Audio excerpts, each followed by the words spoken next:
23 years after their last season in the Premier League, Nottingham Forest are back at home in style with their first win of the season against West Ham. Ned, were you impressed? I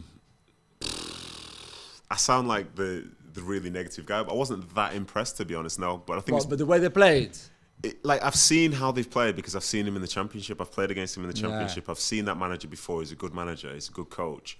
And I see how they're going to try and do it. But then I also saw West Ham. And I thought West Ham overall were poor yesterday. Yeah. So I wouldn't necessarily want to get too excited about it. But it's good to see them back in there. But, just because you're a big historic club doesn't necessarily give you the right to be there and to stay up, as we've seen. Yeah. Because, I think up until last year, they haven't been that close in the grand scheme of things in coming back. Definitely. So there were players in their team who would arrive at the club and wouldn't feel the same about Nottingham Forest to say we would do, talking about Van Hooijdonks or Brian Clough and all that stuff. Yeah. But fair play to them for getting the first win. The goal wasn't exactly the best finish I've ever seen, but still a goal in the Premier League when it just hits you and goes in. Yeah, because it's just it's fantastic. And I think if they've got a very, very passionate crowd, going to their stadium's a very, very tough place to go. So I think as long as the players can give the fans something to get behind, then I think they'll be all right. But if that starts to go, then before you know it, I think the realities of the Premier League might hit them because at the end of the day, they are still one of the favourites to go down, even though they have that rich history. For sure. So going back quickly to Forest, Nedum, their transfer dealings are out of hands. Yes. This time. I mean, crazy. They have signed Freuler, Emmanuel Dennis, Kouyaté, and while they're waiting on Neil Maupay's decision to come from Brighton as well, and Ousamawa too from Lyon, which looks like this one's going to happen too.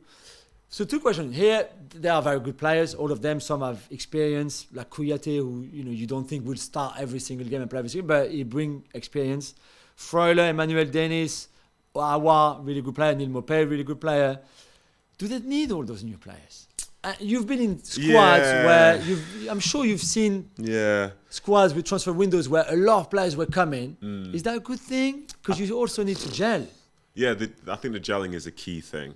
And I think Forest did need new players because apparently there were a lot of players that were on loan last season and contracts that were running out. Like Spence and people like that. So, for sure, but with that being said, they need to bring more on. But to be seeing 15, 16 players coming in, when you think of it, that's more than half a Premier League squad. Yeah. So firstly, what happens to the players that stayed? Secondly, in regards to the players who are coming in, I think you need to make sure the manager and the club sign the right players, because if people are just signing because it's in the Premier League, then if Forest appeared at any point to be teetering and be struggling, then a lot of those players will be thinking about their next option to go. Whereas the players you sign for a football club, you want them to believe that they'll stay there for many years. You sign a 3-4 year deal in the hopes of staying there for 3-4 years. But I think the Forest thing, for as good as history as they have and a good fan base, it's a great city for football, you just got to be wary of 1 or 2 that you might sign. Yeah. The turnover of if they go down, these guys are going. But I think it seems like the manager's good. Yeah, it seems like the identity of the football club's there. It seems like they have a style of play which these players coming in can be a part of. But then at the end of the day, as you said, it's about relationships. I need to know that if I'm coming forward, I can look to my right and know this player's going to be here because we've done it thousands of times. But now when you're doing it for the first time, you realise Kouyaté's a good player, but he's played in the Premier League in a team, not as an individual. So at the end of the day, that stuff kind of matters, doesn't it? Yeah, what do you think? I think it's interesting. I can see they're upgrading a lot of the positions with better players, which is great. That doesn't mean that Ousamawa will be better than the midfielder that they already have, who's been playing there for a while, who knows English football, which Oussem doesn't know, for example. As much as I love Ousamawa, I'm not so sure how well he will do in a team like Forest in the Premier League, for example. Yep. So I think it's going to be interesting. I like Freuler, I like Emmanuel Dennis, but how many strikers you've got Brennan Johnson, who is the diamond of your academy, who was so good last season in the Championship. Awoniyi, who scored on his home debut, the winning goal against West Ham. How many strikers do you need and to play with? Do you know what I mean? If you have Maupay and Emmanuel Dennis and Johnson and Awoniyi, there'll be a lot of disappointment and there. And it's like, okay, right. Yeah. So, but I'm all for it. They've spent over 120 million, something like that now. It's nice when you have it, huh? Yeah, we'll see.